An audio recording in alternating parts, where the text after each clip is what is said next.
जय Hind everyone. 3.5 months और आपका exam that is NDA 2 2024 is round the corners.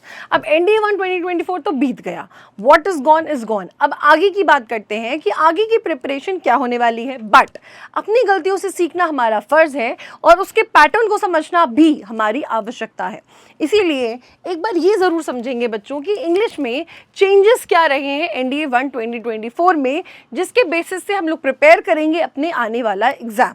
ठीक है, तो सबसे पहले ये समझते हैं बच्चों कि एग्ज़ाम में इस बार नया क्या था। क्लोज टेस्ट, जो कि NDA के बच्चों ने, मतलब इन प्रेजेंट जो बच्चे हैं हमारे पास, उन्होंने सबसे पहली बार इसको फेस किया क्लोज टेस्ट।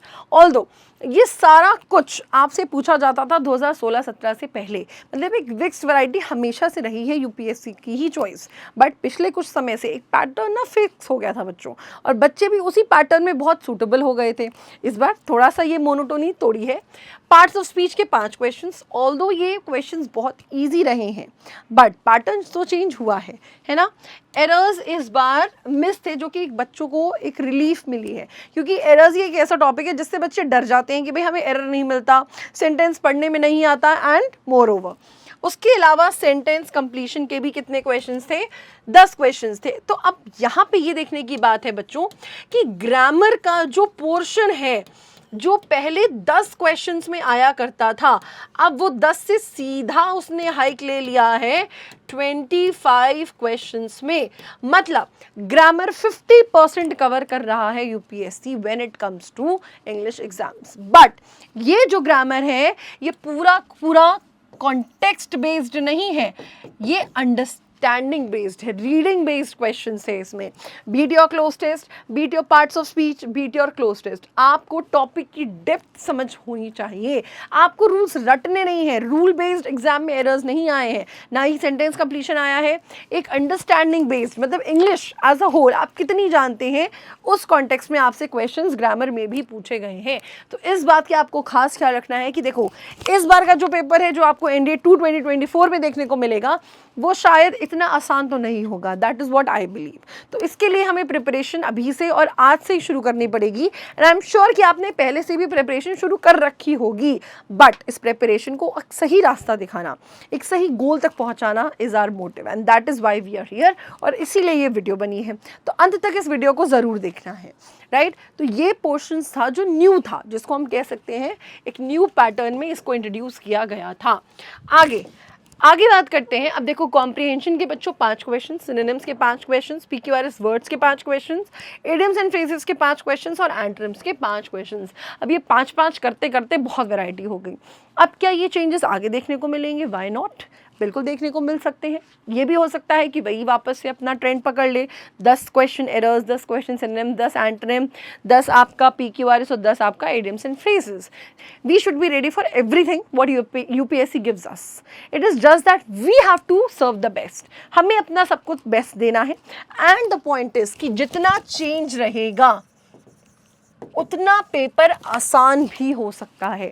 जैसे होमोनिम्स इंट्रोड्यूस किए थे, बहुत आसान थे। पेयर्ड वर्ड्स इंट्रोड्यूस किए थे, बहुत आसान थे।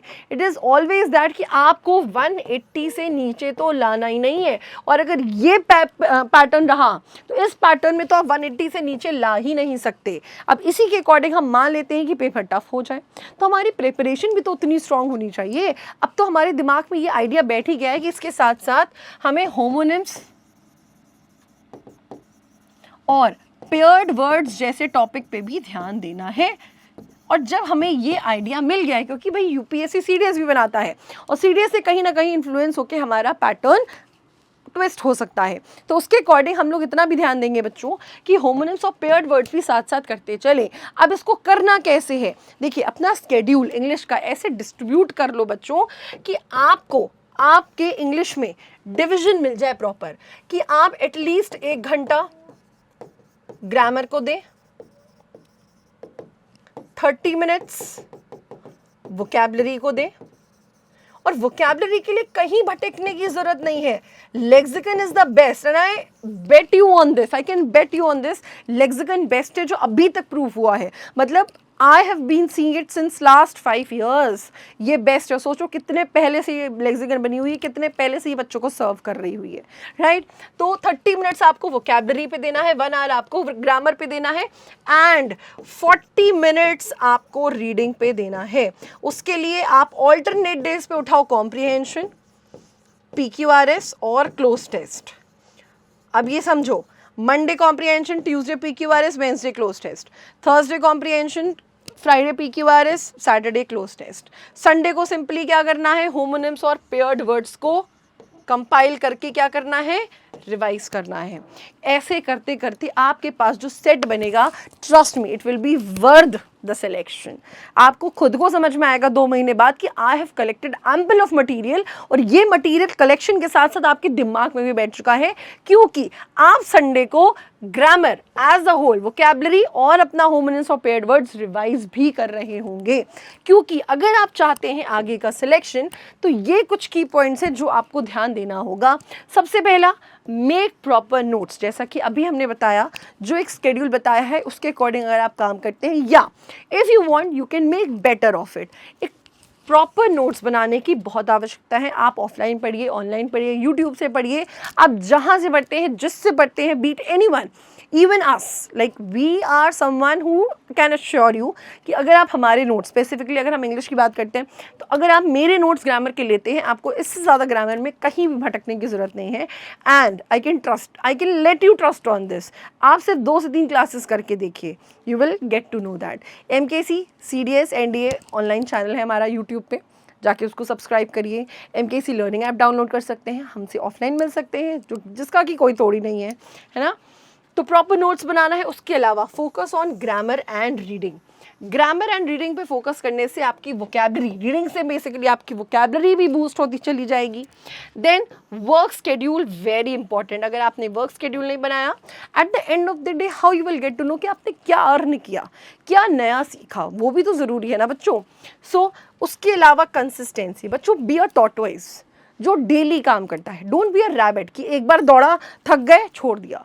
बी अ टॉर्टोइज, जो डेली काम करता है, कॉन्सिस्टेंटली उस चीज़ को चलता रहता है, एंड अल्टीमेटली अपने गोल तक पहुंचता है, राइट। उसके अलावा रिविजन मस्ट है।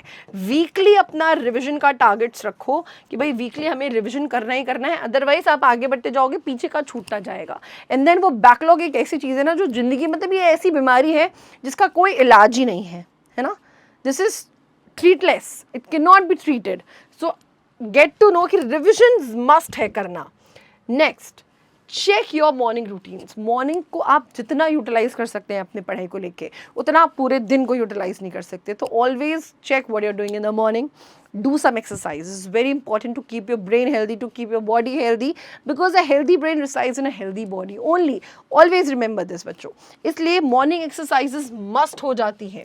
उसके अलावा बी पॉजिटिव।